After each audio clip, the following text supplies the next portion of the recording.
ہمیں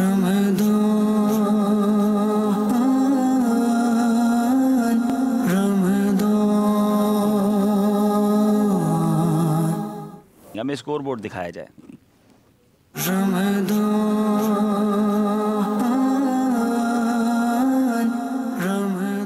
جی مزے کی بات یہ ہے کہ یہ 6 مدنی منوں کے 22 نمبر ہیں.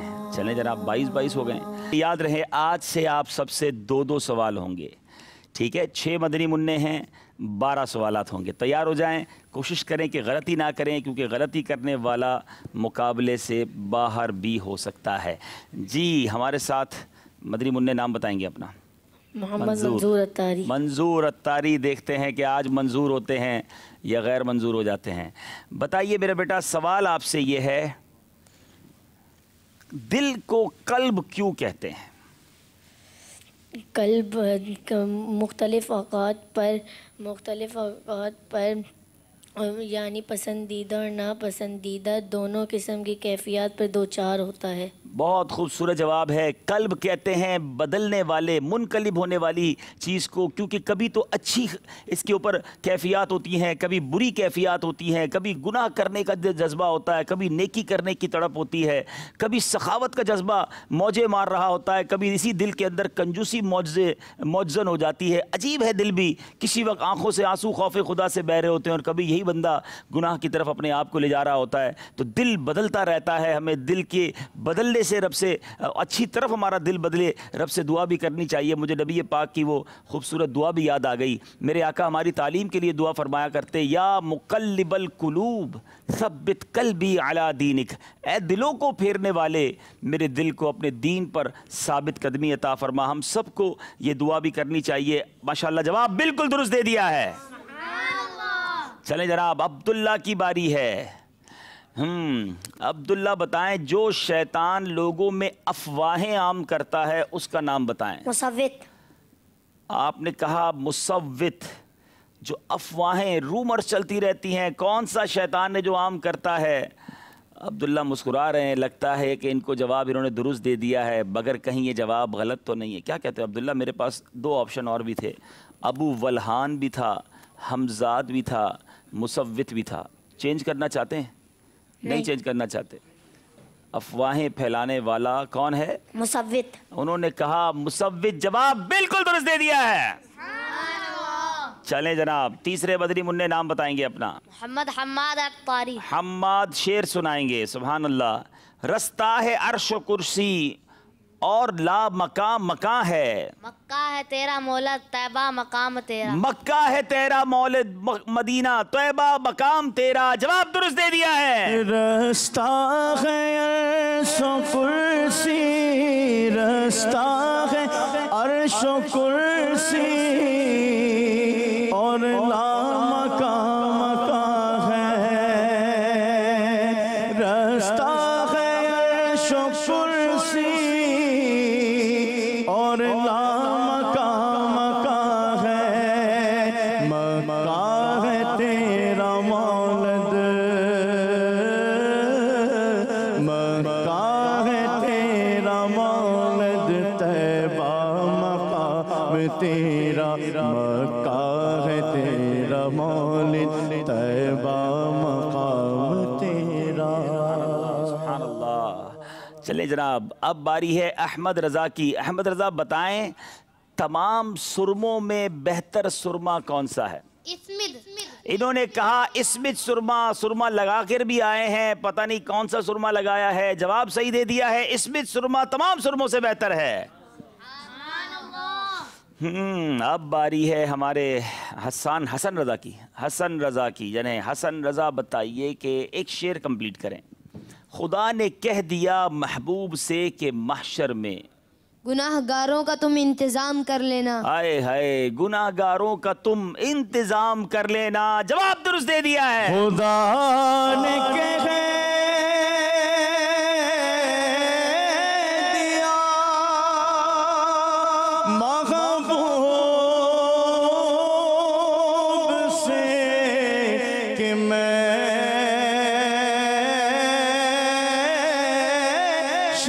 میں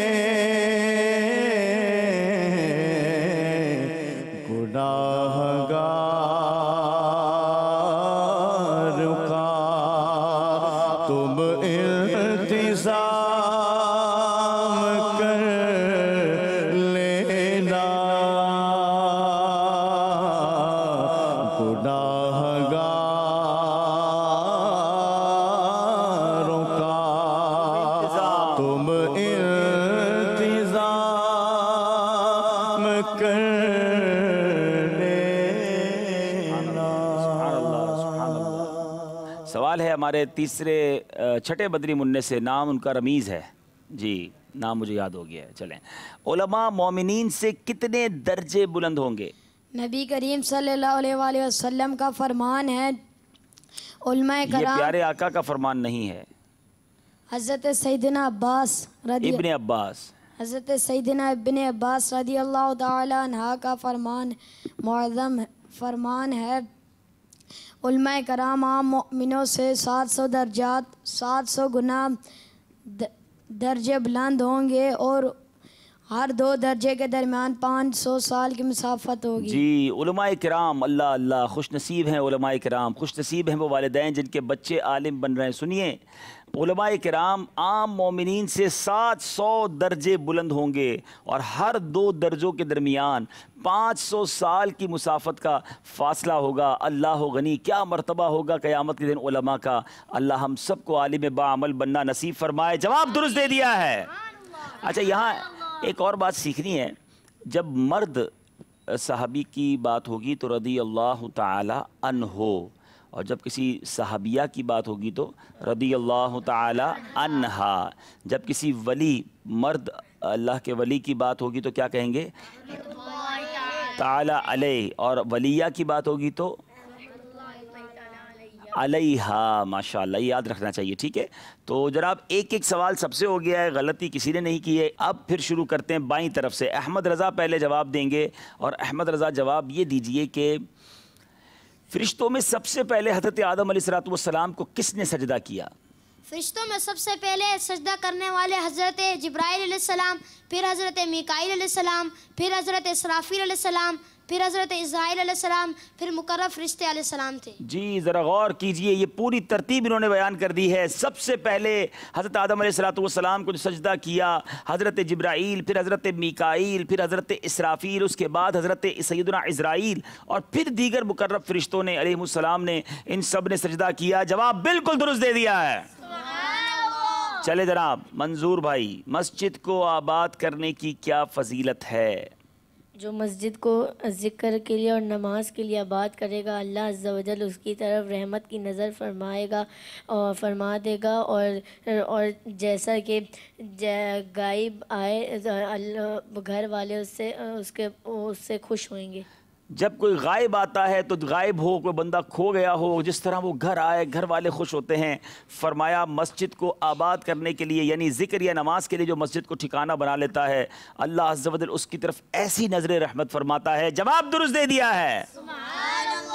खुश नसीब है वो लोग जो मस्जिद को आबाद करने वाले होते हैं। सुभान अल्लाह। बड़ा इंटरेस्टिंग क्वेश्चन है अब्दुल्ला से। बताइए, मैयत की दाढ़ी या सर के बाल में कंघी करना कैसा है? मैयत की दाढ़ी या सर के बाल में कंघी करना नाजायज़ गुनाह है। मैयत के बाल में कंघी, और यानी दाढ़ी में, बालों में कंघी करना नाजायज़ और गुनाह है। जवाब दुरुस्त दे दिया है। हाय हाय, इस सवाल ने तो कहते हैं ना, दिल के तार छेड़ दिए हैं। क्या हमारी हैसियत है? आज जीनत कर सकते हैं, बालों में तेल लगा सकते हैं, कंघी कर सकते हैं, अच्छा लिबास पहन सकते हैं, गुस्ल कर सकते हैं। इस दुनिया से जब जाएंगे तो ना खुद से गुस्ल कर सकेंगे, ना अपने लिबास को पहन सकेंगे, बल्कि यहाँ तक कि कंघी करना भी इजाज़त नहीं होगी। बस अल्लाह करे कि जब कब्र में जाएँ तो चेहरा गुनाहों के सबब सियाह ना हो, बल्कि अल्लाह के करम से चेहरा रोशन हो। ऐ काश हमारी कब्र जन्नत के बागों में से बाग हो, हमारे कफ़न को जन्नती कफ़न से तब्दील कर दिया जाए, हमारे कफ़न में, हमारी कब्र में जन्नत की खिड़की खुलवा दी जाए। आज पंखा ना चले, लाइट चली जाए तो बेचैन हो जाते हैं। ज़रा गौर करें, जब कब्र में, इतनी सी कब्र के अंदर कहाँ से रोशनी आएगी, कहाँ से हवा आएगी? खुश नसीब होंगे जिनकी कब्र में जन्नत की खिड़की होगी, और कितने बदनसीब होंगे वो जिनकी कब्र जहन्नम की आग और शोले जिसकी कब्र में होंगे। अल्लाह हमें कब्र के अजाब से महफूज फरमाए। चले जनाब, अब्दुल्ला ने भी जवाब सही दे दिया है। अब बारी है हमारे हसन रज़ा की, और आप शेर कंप्लीट करेंगे।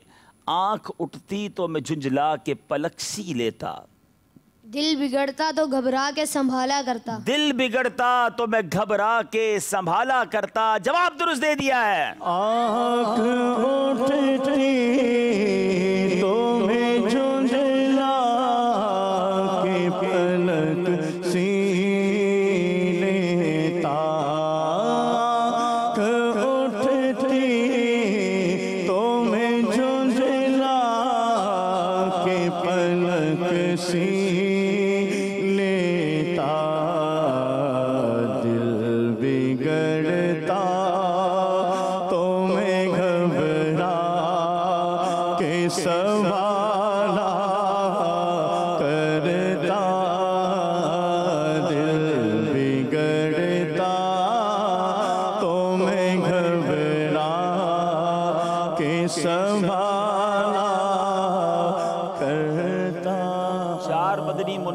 पूरे सही जवाब दे दिए हैं। अब 2 मदनी मुन्ने बाकी हैं। बारी है रमीज़ भाई की। बताइए रोज़ादार को पानी पिलाने की क्या फजीलत है?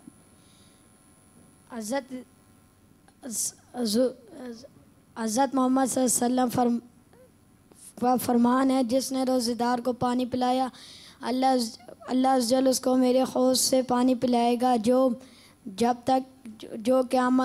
जन्नत में जाने तक प्यासा ना होगा। अल्लाह तबारक व तआला जो रोज़ादार को पानी पिलाएगा, अल्लाह अज़्ज़ व जल उसे मेरे हौज़ से पानी पिलाएगा कि जन्नत में दाखिल होने तक प्यासा ना होगा। जवाब दुरुस्त दे दिया है। सुभान अल्लाह, क्या बात है, क्या बात है। सुभान अल्लाह, सुभान अल्लाह। अब बात करेंगे हम हम्माद। सही कहा मैंने? देखो आपका नाम भी याद हो गया मुझे। चलें हम्माद से आपसे एक ऐसा मसला पूछते हैं जो बहुत सारे नाजरीन को जिसका जवाब चाहिए होता है। बताइए मुंह से खून निकला तो वज़ू का क्या हुक्म है?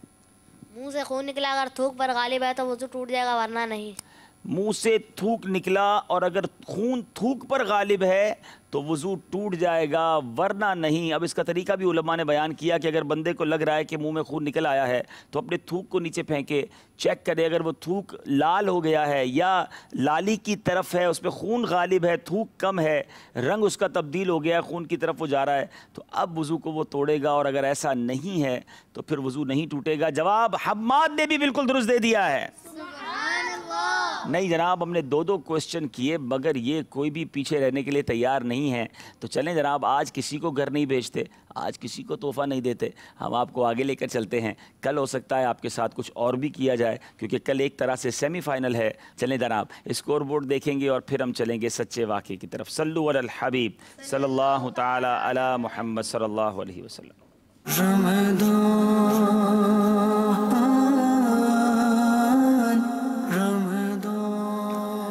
जी 26 नंबर हैं, 6 के 6 बदरी मुन्ने बिल्कुल। अब तक कमाल की बात यह है कि इन सब ने अब तक कोई गलती नहीं की है, फ्रॉम द डे 1। अब चलेंगे इंशाल्लाह, मदनी मुन्ने यहीं बैठे रहेंगे और हम शुरू करेंगे आज का सच्चा वाक़या।